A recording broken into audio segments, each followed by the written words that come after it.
My name is Brandon Kidwell, and I'm going to present our game today, Why Did Baba Yaga Take My Brother? For this game, we had a VR game, and so I'll go over exactly what our game is. And so there's three core concepts for our game: the folklore, the empathy, and the research. And so first I'll talk about the folklore a little bit. The idea here is we wanted to introduce Russian folklore about Baba Yaga. And our SME is the one that presented this to us and wanted us to use this. And Baba Yaga is kind of like our witch. And so what we wanted to do is introduce this to children. And it's similar to a grim fairy tale. Usually it's a little dark, but in this case we wanted it to be a little bit lighter. And so we made a much lighter toned theme of this. And so I'll go into these other two as we move forward. So first, what I wanted to do is introduce our SME Ekaterina, and she'll be able to talk a little bit. Hello, I'm a PhD student in University of Florida, and this project is it's a core base of my research actually. And my focus in my research is developing empathy in young children, and a lot of literature about using fairy tales and role play as very good techniques to develop empathy. And my research dream was to use virtual reality to bring this fairy tale experience and role play experience into learning for young children. Okay. And so next, I just wanted to branch right into our team real quick. So we had 14 people, and then a special thanks to Will Perez as a 15th person. He helped with some of our animation. And then I just wanted to point out that our project was a 4-month project, and we built this game from the ground up. And we were able to create over 30 environmental assets and character assets. We had over 15 character animations, and we had over 70 voice lines because we had to record multiple times for each character. All right, so the next thing I want to go through real quick is just basic game flow, just general overview. We'll show you the actual game, but we won't be able to show you all of it because there actually is quite a bit of content to play through. So our player's goal is primarily to figure out who took your brother and why. So in the beginning, our inciting incident is our brother's taken, and so now we need to go figure out why that is. And so to do this, we can explore locations and we can interact with characters. And so we start off at our family home, and then we move to the forest, which from that point we can branch to go to Baba Yaga and the Swan Geese, the older sister, the younger sister. And these are set up to be very basic and low level because children are our target audience, and so we want to make sure it's not too difficult. They're not here to explore for a reason we would explore. They're here to just be here in the environment and see if they can learn from this environment. And so the next thing is our interactions, and that's questions, memories, and perspectives. So I can go into this a little more detail. So we have right here some of our characters, our angry Baba Yaga, and then her sisters, which one is happy and one is sad.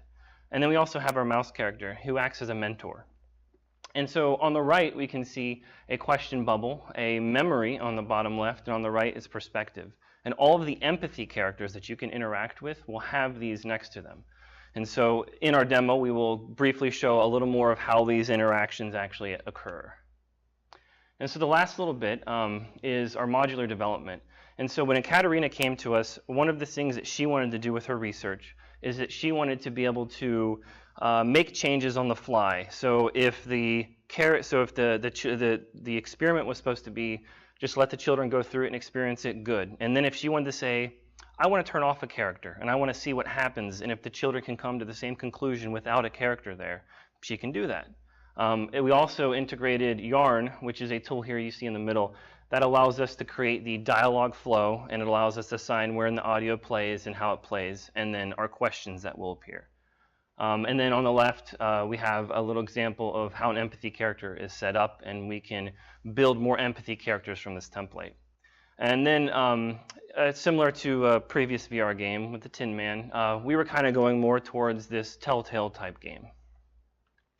And so before I go to the demo, I have a last little bit from Ekaterina to just talk a little more about her research.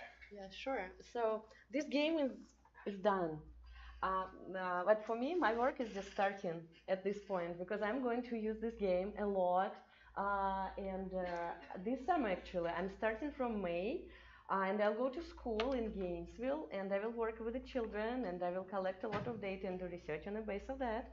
Because each single feature and memory and perspective were in a game, not just for nothing. It was all based on some literature and something. So at this point, my job is to figure out whether it works actually in a VR environment with the children or not, whether it teaches them or not. It's a lot of questions, a lot of work, and I'm very excited about that to be done. And yeah, I'm very thankful that it exists, this game, and yeah. All right.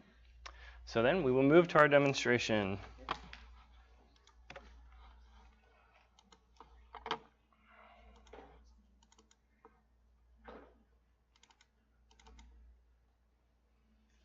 All right, let me know when you're ready, Krishna. You ready? Yep. All right. So I'm going to let Krishna play a little bit, but I'll chime in when it comes time.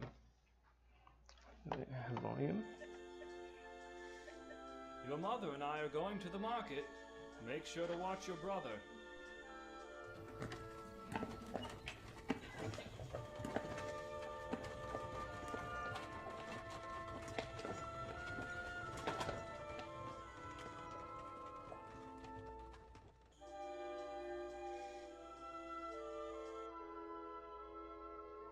Look, a butterfly. See if you can catch it, but be quick before it gets away.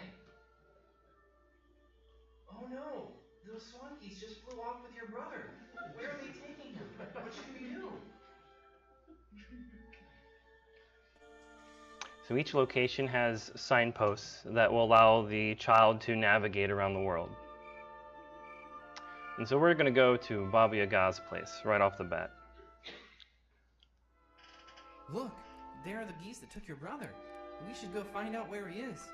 So this is an example of our empathy characters, and so real quick, he'll go over the questions. Tell me where my brother is. Is my brother here? And he can grab these and drag them Have you into seen my the brother? character to ask the question. Is my brother here? You should leave this place, Quack. Is my brother here? Quack, quack, quack, quack, quack. And now he's Where asked did you several take my questions. brother? He's been able to unlock the Oh, memories and perspective. He's trapped in Baba Yaga's house. But don't go over there. Baba Yaga's very dangerous, Quack. And now he's able to look through the perspective of the geese. And so the geese are small, and they see Baba Yaga as this giant, scary lady. And so we can put on their perspective and see through their eyes.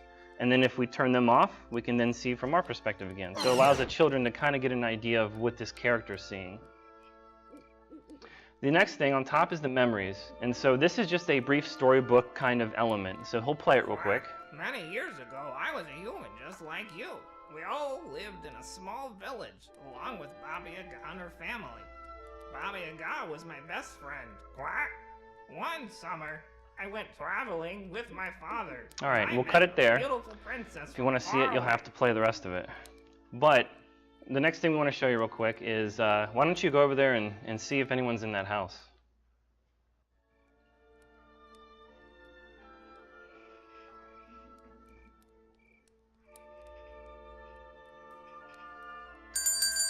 What are you doing here? Go away. There's nothing for you here. Tell me where my brother is. Is my brother here? Tell me where my brother is. You are making me angry. I don't want to talk to you. Go away. All right, so we're going to cut that there real quick. Now what we're going to show you one last thing is that we have our little tool here. So if the researcher wanted to go in and say we want to make the swan geese change their voice intonation, I can come in here and I can change that. And now what this means is I've just changed it so that the geese are not going to be as emotive. They'll still have their animations and emote, but they will sound kind of dull. They'll be like, oh, okay. So he's going to run through this real quick again. He may move a little bit faster so we can get there faster. But the primary thing that happens here is it's a way to see if the child picks up on the fact that the person is just being emotive, or if the person is picking up on their actual voice. So you can kind of play around with, like, how is the child actually understanding in building that empathy with the character. We also have plenty of throwable objects because we know that children love to throw things, so we gave them plenty of things to throw in the game. Look, a butterfly. See if you can catch it, but be quick before Get it back out. Oh no! Those swan geese just flew off with your brother. Taking him. What should we do?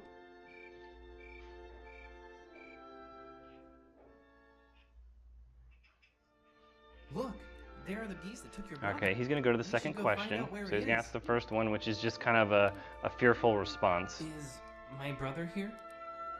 Quack, quack, quack, quack, quack, quack. Where did you take my brother? Quack. Well, he's trapped in Baba Yaga's house. But don't go over there.